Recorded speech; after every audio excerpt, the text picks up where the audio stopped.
بندي تمارين بندي كورسات ومعاهم الموبايل اغلب الوقت صح. وبرغم كده دايما بيشتكوا من ان هم عندهم فراغ كبير، وانه مش المشكله هنا مش ملل بس الوقت، لا، احنا ملل الوقت واحنا عندنا احتياجات كتير، بقى آه. في متطلبات كتير.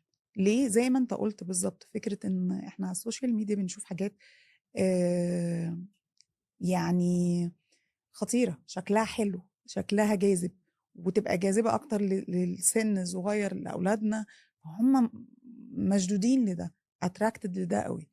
مهما أنت كأب أو أم بتحاول تقرب للي بيشوفوه، صح. بتحس دايما ان انت في سبق مش ما فيهوش كفاءه لهم، طبعا تحاول تسعى لهم كل ده على يعني جميع المستويات، بس حقيقي بتلاقي نفسك بعيد قوي طول الوقت، وعشان كده هم طول الوقت بيبقى فيه شكوى.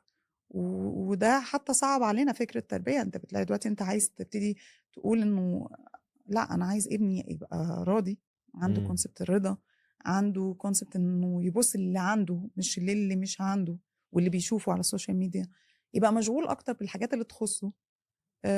فاختلفت قوي بالنسبة لأولادنا، اختلفت.